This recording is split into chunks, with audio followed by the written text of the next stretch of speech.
Hi, my name is Kay. I'm a poet and a writer, and for today's video, I really wanted to do a video directed at students, specifically students who are having trouble writing essays. And the reason I wanted to do this video is because it's come to my attention, as it's probably come to the attention of others, that a lot of students are sort of relying on Chat GPT to write their essays for them. And I just want to come out and tell you, you don't need it. Like, it may seem like it's a shortcut or an easier way, but you just honestly don't need it. And I'm going to explain to you why and kind of give you some tips on how to write an essay for whatever you need it for high school, college, middle school, whatever. It's a lot easier than you're making it seem in your head, okay? Unfortunately, the first piece of advice I'm going to give you, you're gonna hate me for this, you've got to read the material. What is your essay supposed to be about? Are you supposed to have read a book and you're writing it about that? Is the real reason that you're using ChatGPT because you were too lazy to do the first step, which was reading the material? And in which case, if you're worrying about passing the class, you're not going to do it this way. And if you are someone who's skipping a lot of the reading material, especially let's say if this is for an English class, if you're skipping a lot of the reading material, you're going to wind up in a situation later in life where everyone else has read these books and you haven't. I'm gonna relate this a little bit to K-pop. I'm gonna relate this a little bit to when BTS were going into the military, and there's compulsory military service in South Korea, and there was a big debate about whether or not, given their global influence, their big impact that their influence in the world had had on South Korea, that they had already sort of served their time basically, and whether or not they needed to do the mandatory military service. And one of the main points that was brought up sort of in favor of them going was simply that all men in Korea are required to do this. And so they, as men in Korea, if they were to skip over this thing that everyone else has in common, then they're going to hit a point in their life when, you know, every other man in the room, their friends, their brothers, all their brothers had gone. Everyone else who's kind of your age has done this one experience and has this one big thing in common, and you don't have that.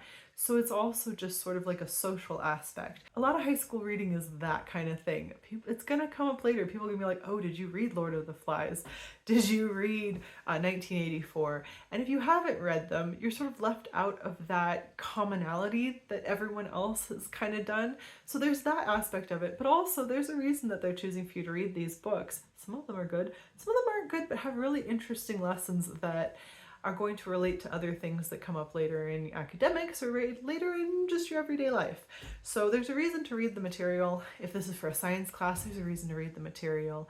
Just start off, number one, you've got to read your material. Number two, make it relatable to yourself. You don't have to write a dry ass essay about exactly what they tell you to.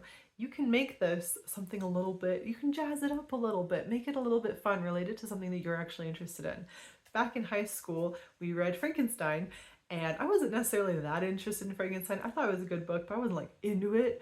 I was into Phantom of the Opera at the time. So what I did when I had to write an essay about Frankenstein is I compared and contrasted it to the Phantom of the Opera. You know, we both have these like monstrous, misunderstood characters. You know, you can really go back and forth on that. I wrote my essay about that because I was way more into Phantom of the Opera. My teacher loved it. I did have a really good English teacher for that, but they loved that. The fact that I could take this material that we were reading and relate it to something else is actually a sign of, you know, a higher intelligence sign. Like, just to be able to see those comparisons is a good thing. A good teacher will be absolutely thrilled by that. You can make anything relate to anything else if you're clever enough, if you're specific enough in what you're talking about. So find something that you're a little more interested in and compare it. Make it a little bit more fun. Make this an essay that you enjoy writing. And then the next step is, maybe it's the actual writing part that you dislike. There are a lot of ways to tackle writing, and it might be that your teacher has some reason for you doing it a different way. It might be that you need to do it all handwritten, in which case you've got to do it handwritten. I'm sorry, but maybe doing it handwritten is a little easier for you and it's meant to be typed. Write it out first, and then you have a guide to type from. Maybe it's easier for you to type and then write it down. Do it the way that feels the easiest for you, that feels the least stressful. And I realize it sounds like I'm saying, write this essay twice, but I'm really saying, write it one time in a way that's more comfortable and then copy it down into the way that your teacher wants it presented. It's going to be easier to do in the long run. It's going to take less headache than trying to, just whack it out on a computer when really handwriting is the way you think a little bit better. A 500-word essay is so short. That's like half a page if you don't double space it. And they're gonna ask for double space. It's gonna be like a page. You're gonna be writing a page or two on this topic. You're probably overthinking what the teacher wants. It sounds like there's a very specific way to write an essay, and you can be a little bit more flexible with it. So let's talk about essay structure, because that might be the part that is really intimidating for you. First paragraph, what are we talking about here? That's really what the first paragraph is doing. What are we about to say? The next paragraph, and the probably three, if you're in high school or middle school, probably 3 body paragraphs. Those are just explaining your point. Here's the first part of my point, here's the second part of my point, here's the third part of my point. And you can just say that in the first paragraph. My points are going to be do. And then you're just backing up those points. That's it. That's all that the body of the essay is about. Backing it up with this, backing it up with that, backing it up with this. And the conclusion? Why did we care? Well, we cared because this thing and this thing are similar. We cared because they made you write it. That's not what you're going to say. You're just going to say, hey, because I said these 3 points, I was correct. Easy. It's always going to seem harder and more intimidating until you've done it more. I mean, with almost everything. Remember when you learned to ride a bike? Remember when you learned to play an instrument? Remember when you learned to, just read? Everything is hard until it's easy. Essay writing is hard until it's easy. And that's just going to be true. So just write the dang thing, especially if you continuously try and use a shortcut, like trying to steal someone else's essay, which is what Chat GPT is doing. It's stealing someone else's essay, probably stealing a couple other people's essays and jamming them together. And that's something that's going to come back to bite you. For one thing, it's probably going to come back to bite you in the plagiarism aspect, and that could actually hurt your career. It could hurt you down the line. It's a legal issue. But also, you're just not then getting the practice of writing an essay. You may not essay write a whole bunch, but you may later in life need to make an argument for something. Let's say, for example, you get into a position and you need funding for it. You're going to have to structure what you say, why you need your funding, and back it up. That's all essay writing is teaching you anyway. Learning it now in an easy way and just starting by writing something and making it a little more fun for yourself, please. Please don't make it just a dry essay. You know what? Even your teacher, any teacher worth their weight in salt. Is that how the saying goes?